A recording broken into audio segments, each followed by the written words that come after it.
All right, I want to go over some things about the graphing aspect of polynomials.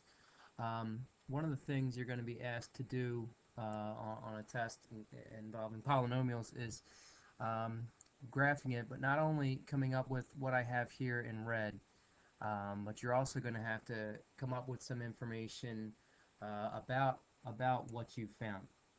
Okay, so what I want to do is go over intervals with increasing and decreasing intervals. So when we talk about increasing intervals, we talk about the parts where the x value, where the x value intervals where the parts of the graph are rising from left to right. So basically what we're looking at is the x value right here rising to the x value here, and then the x value here going all the way out to infinity. Okay, so once x goes out further, further, further, okay, it's always going to be increasing. The decreasing is what you see left there in red. It's going to be the x values where basically the graph is going downhill from left to right. So um, to kind of summarize that, here's how it looks. I like to go left to right. So if we start all the way at negative infinity for decreasing, okay, it's going to be falling. The graph will be falling or going downhill all the way until we reach that x value right here.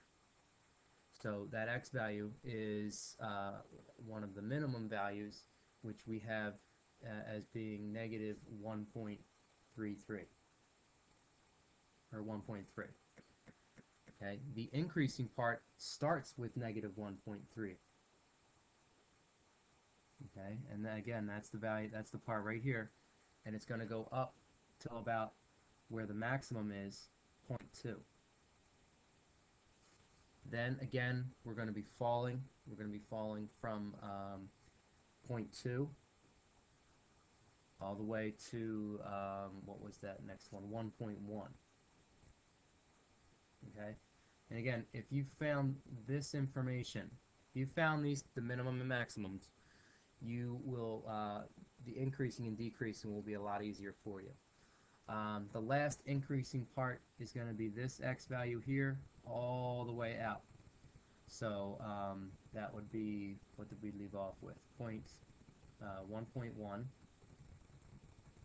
and that would go all the way out to positive infinity. Okay, so again, when we talk about increasing and decreasing intervals, we're talking about the x values where the y is rising or falling. The next part I wanted to talk about was um, the number of turns along with the degree. Um, let me just, okay. Um, we wanted to go over the turns and the real number of zeros. Again, if you understand the degree of the polynomial is 4, okay, what that tells you is there's going to be 4 roots, um, and they may not always be real. And it looks like, according to our graph, that we have 4 real roots. That looks like 1, that looks like 1, and that looks like about 4 roots. Um, the other thing we like to talk about is with the maximum number of turns. It's always 1 less than the degree. So you notice that here's a turn, and here's a turn. Therefore, we have 3 turns. Um, and that covers that. The final thing I want to talk about is end behavior. End behavior is something that people sometimes have trouble with, and I think most of it has to do with the notation, but um, in this case, again, the degree here tells us a lot of information. The degree tells us that the end behavior is going to be going in the same direction. Um, and the fact that this coefficient for the variable with the degree, the maximum degree, is positive, that means that both end behaviors will be rising when x goes to negative infinity and positive infinity. So the way we write that is as x goes to positive infinity, y goes to positive infinity. As x goes to negative infinity, y goes to positive infinity. Okay. Um, and the last thing we could talk about is domain and range. For domain, we have we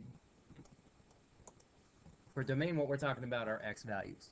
And the way I always tell my students to think about domain is to think about uh, if there is a y value for every x value. Okay, so I always start with 0 and just go out. Okay, from 0 all the way out to positive infinity. Is there a y value? Yes. All these are y values, and as x gets bigger and bigger and bigger, y is going to get bigger and bigger and bigger. So the domain, well, first we got to talk about the negative side as well. Again, as x goes to negative infinity, there's always going to be a y value. This is just going to get bigger and bigger and bigger and bigger as x goes out. So the domain is going to be all real numbers. All right. Now the range is going to be a little different because we're talking about y values, and hopefully you can already see that there are no y values down here. Okay, so our range is going to be a subset of numbers. And how we decide this is we look at the lowest point that our y comes to. Okay, and if we were to graph that line is y equals negative 3.5. So you got to ask yourself, where are their y values in comparison to that minimum value? They're all above that point. So our range is going to be y is greater than or equal to negative 3.5. So I think we covered all the different aspects of the graphing. Again, everything you see here in red is something that you need to be able to come up with. The rest of what we did here is basically using this information and kind of interpreting it and summarizing. So that's pretty much all the types of different questions we could ask for graphing a polynomial, so I hope this helps.